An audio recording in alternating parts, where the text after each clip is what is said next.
Driving through cornfields at night. As you may know from my previous stories, I grew up in Illinois and experienced many paranormal things there. What I would like to tell you about this time are the experiences I had during a period of 6 months in college, when I was taking horseback riding lessons off campus. In order to get there, I had to drive through unlit pitch-black back roads through miles of cornfields in the evening. It was late fall, so it was very dark by 5 when I left for lessons. Every 2 weeks I would drive out there, and I had a few different experiences on the long roads through the cornfields. First of all, every time I drove out there, I always saw little balls of light flying around. I assumed they were fireflies or dust or something at first, but when I noticed that they were always different colors like pink or green or yellow, I began to wonder. I would always see them though, usually floating across the road in front of my car, or floating down the road right towards my car and over it. One night, it was particularly dark, and I was the only car on the road. Suddenly ahead of me, I saw this massive tall rectangle that was even blacker than the night around me. It was a perfect rectangle, like a great big oversized door, and it was on my side of the road but hovering maybe a foot off the ground. It looked like a portal, but I thought my eyes were playing tricks on me for sure, so I rubbed them. I blinked, I squinted, but it was still there and getting closer. I moved my head way over from side to side, and the road, corn, and stars disappeared behind it as I did so. So it was something solid, or at least real. There was now a car behind me, and the portal or whatever it was getting bigger and bigger really fast, so I was sweating what to do. Finally, at the last moment, I braked hard and swerved into the left lane and back again, skirting around it. I looked into my rearview mirror, and the car behind me had just gone straight, not seeing what I had. And when I turned around, the portal wasn't visible anymore. Weird. The scariest thing that ever happened to me was one night when I was really happy, singing along loudly to a bouncy happy song on the radio. All of a sudden, in one instant, all the hairs on the back of my neck and the top of my head rose a bit, and although I couldn't physically see it, I knew that something was reaching out really fast from the floorboard of the passenger seat with a scaly clawed hand to grab my right leg. I screamed at the top of my lungs and swerved into the left lane. Luckily, again, I was the only car on the road. My memory is a little fuzzy about this part, but I think my scream made the feeling immediately fade. So I continued on down the road and tried to get back to my happy singing. But after a few moments later, it happened again, and it was reaching even faster, as if it was trying to get me before I could scream. But I screamed really loud, screeched to a halt, wrestled my seatbelt off, and threw myself out of the car. It was dead silent outside, with the corn blowing in the wind a bit. The happy music still playing in my car, and the beeping of my car door standing open were the only other sounds. I stood there shaking and breathing fast for a little while, until I was able to release all of the fear, and tell it very strongly and angrily to leave me alone and get out of my car. I waited until the heavy feeling of foreboding passed, and until I felt happy again, so it couldn't come back and feed off my fears when I got back into my car. Finally, I got back in and finished the drive without any more mishaps. That sure was freaky though. What a crazy stretch of road. I wonder to this day what all of those things were.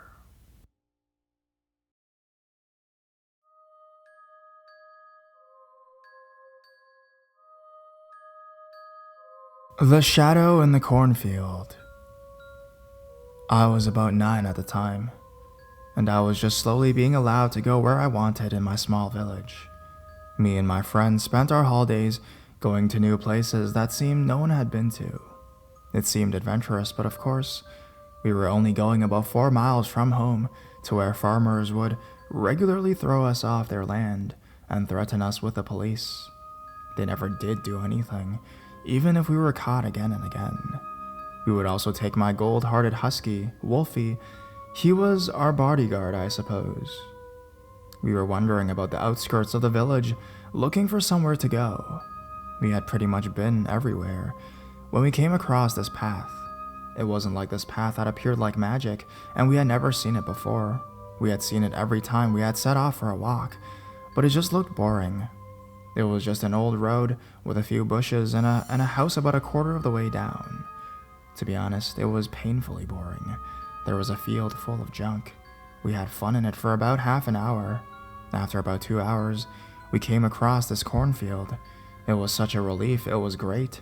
The corn was taller than our heads, and a warm, comforting glow about it. We decided to have a game of hide and seek, which I suggested because I could cheat by using the dog. After about 4 games, I was the seeker, and I was traveling through the vast amount of corns, using Wolfie to track them down. He would sniff his way there and bark once we were there. He was pulling me towards the prize when he froze and began to whimper. I had never seen him like this. He was running behind me and barking and crying. It scared the hell out of me. Suddenly, it went freezing cold. The temperature was about 20 degrees, and there I was, shivering like a leaf. A black figure swooped past me in the next row of corn. Wolfie pulled with all his might in the other direction, yanking me to the floor. He pulled free of his collar and ran off. I lay dazed on the floor, oblivious of what had just happened, when I heard Clark, one of the 3 friends I had with me that day, also my best friend, scream. I shot up and followed the noise. When I got there, he was on the floor shaking, rocking backwards and forwards like a madman. I didn't dare approach him. He was freaking me out. At this point, he still hadn't noticed I was there until I shouted for Angus and Chelsea, my other 2 friends. He turned around and shouted to me to stay away, picked up a rock and threw it at me, cutting my head open. More than anything, I was shocked. It didn't hurt, but I guess it was because of the shock. I just turned around and ran. I don't know what I was thinking. About halfway through, I saw Angus and Chelsea holding Wolfie, putting Wolfie's collar back on. I told Angus and Chelsea to run and set off running again. Usually I was the slowest runner of my friends, but I was miles in front of them. I ran for about an hour. When I finally got out of the long path, I collapsed on the pavement, out of breath, with Wolfie nuzzling his head into me, also panting desperately. Chelsea and Angus shortly followed. Without Clark, we sat on the pavement for 2 hours waiting for Clark. By this time, my face was crusty red scab with red hand smears. Then, we saw a staggering figure stumble out onto the road. It was Clark. His face was torn to shreds, as were his clothes. I ran toward him. Yet again, he shouted at me to stay away. So Chelsea asked what was wrong. He answered to her. He told her that a man in the field had told him that I would be the cause of a death of someone close to him, and that a woman dressed in rags had attacked him. We never spoke to Clark after that. He became just another face. But his mom and my mom were friends, and they would regularly meet up at my house. And this one time when Clark's mom was at my house, I was outside messing about on my bike. She was getting into her car to go home when her car flew around the corner and sped towards me. She ran up, pushed me out of the way, but sadly she was hit and died 2 days later in intensive care. 2 years later at school, I was in the toilet throwing up when Clark burst in and grabbed me by the hair, dragged me across the floor, and banged my head on the floor several times, shouting he said it would happen. Angus burst in and grabbed him off of me and restrained him while I picked myself off of the floor. I ran and got help. After that, we never saw him again. He moved away the next day. That's why he had done it that day. The last I heard of him, he had moved to Texas and tried to kill himself but failed. To this day, I miss Clark, and I will never go in that evil field ever again.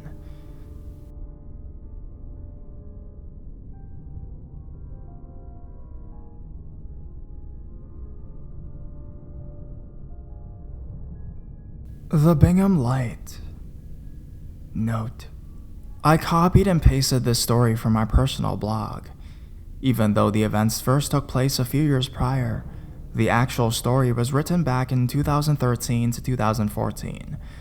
However, earlier this year, in 2015, I made an updated conclusion to my evolved thoughts regarding the nature of this phenomena. Now we can continue. I don't know the true story behind this light because there's so many variations. Supposedly in the 1800s in Bingham, South Carolina, a man named John or Bill was killed by a train one night while carrying a lantern. His spirit is walking around in the area, and the light that you see swinging is his lantern. Many people around my region have been talking about this light for years, and I've been wanting to go see it for a long time. The people that see it says you call out the man's name, then the light will appear after some time and chase you. So one night, I finally went to see for myself. Around 7 p.m. on this night, my two friends and I arrived there. The site we went to, there are supposed to be about 3 points in the area where you can see it, is down a 1-mile dirt road called S. Butler Road, then out in front of a huge cornfield. So, first let me tell you about the area. It's disturbing. Not to sensationalize anything, but it's eerie out there. It was cloudy that particular night, and being out in an isolated area surrounded by woods, it was unnaturally dark. Once we reached the last cornfield, we got out of my friend's truck and scanned the area. Then, after about 3 minutes of trying to pull ourselves together, I suggested that we do what the legend said and call out his name, John Bingham or Bill Bingham. Then we did that several times real loud, until it echoed out into the woods. A few minutes later, we looked out into the field near the edge of the woods and see a very faint flash. We had to look carefully for several minutes because it wasn't an ordinary light and it was hard to see. We thought that the dark was playing tricks on our eyes. When we finally realized what it was, we noticed that it was coming towards us from the edge of the woods to out in the middle of the field. Within seconds, it was getting closer and closer. When we saw that, we ran back to the truck and were about to drive off, but we decided that we should do it again for the thrill, so we got back out and called his name again. This time it took about 5 minutes or so before the light came out and did the exact same thing, except moving a little faster this time around. We ran to the truck again and waited about 10 minutes. Then we decided to do it for a third time. We did it for a third time. However, we saw a truck coming far up on the road, so we got out of there because we didn't know who it was. The light didn't actually glow like a normal light did. It was just a soft, faint blue cream ball. It showed itself in flashes like a radio tower light. As a matter of fact, there are actually a few out there in the distance, and they will confuse you at first, and moved in an erratic side-to-side motion, which will freak you out in itself. It flashes in random places, but it's still in a swinging motion. Another point, the light doesn't just float in the air at random heights. I noticed that it floats at a steady 5 feet or so I'm guessing it's how tall the man was. I mean, I just don't understand the true nature behind this light, but all I can tell you is that it is out there. If you just happen to be walking in that area at night, which I doubt anyone would be as creepy as it is, you will see that thing coming. It would freak you out. It's not like some horror movie type thing, but it is real freaky. That was my first encounter. I went back and saw it a second time. This time around, it was just one friend and I. The moon was full and bright on this particular night. My friend and I stayed out in the area for maybe a half hour calling it. We went even as far as to cussing at it, but it did not come out regardless. I told my friend about this path, and that it's supposed to be in the middle of the field and leads back up into the woods near where the man was supposedly killed. So we finally got the guts to walk the path. We called the light, all the while thinking that it would come out being as we were closer, but it still didn't appear. We decided to turn around about halfway and walk to the other side of the field. When we got all the way to the other side and about halfway up, we saw the light coming towards us in the middle of the field, but it disappeared and would not come out again. Strange. That was my second encounter. At this current time of writing this post, I have since been out there a good 15 to 16 times between 2010 to 2014, but only saw it the first 2 times. Update. After doing extensive research on the history behind this light over the past few years, I have come to the conclusion that the story behind it may be fabricated. While the light is indeed real, as I have seen it twice, the story behind it is also the same story behind other ghost-like phenomena in South Carolina. The locations are all different, but they all have in common the same or similar story about a man walking around with a lantern and was beheaded by an oncoming train one night. So his spirit is now looking for his head, and the light is his lantern. It's disappointing to know that this is only a widespread urban legend used by people to describe phenomenon they can't explain. However, the fact remains that the light phenomenon does exist, but I have yet to explain what it is. It was once thought to be a swamp gas or ball lightning, but due to the location of the sightings, which is mainly out in the middle of the field, although there are other points around the area where folks have claimed to have seen it, the possibility of a swamp gas and ball lightning are ruled out. Now, it is important to know that there used to be a railroad that once ran right through that area to take people to resorts back in the 1800s or so, but the resort and the railroad tracks are long gone. It's also important to know that there is indeed a swamp in that area, and I've been to it personally, but it's not close to the field where the light is often seen. Also ruling out the possibility of it being a swamp gas or ball lightning is in fact that the light is shown to have intelligence, because it comes out when you call it, although not every time. It also seems to be drawn to fear, at least from my experience. The first time going out there, I was almost terrified, and the sheer darkness and remoteness of the area only made it worse. My first night out there, I was chased by it twice. The other times going out there, I braved it up and haven't seen it since.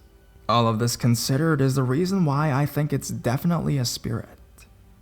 Another interesting fact to point out is that after doing some research online, I came across this rare book about a guy named Carly Wiggins, who was also doing research on the light. He said he came across an elderly lady in the area who heard about a man named Willem Wynn who was indeed killed by a train that ran through the area back in the day. All in all, I think no one will ever know the true nature behind the Bingham light, but nonetheless, it remains a cool thing to go see when you want to get freaked out for a night.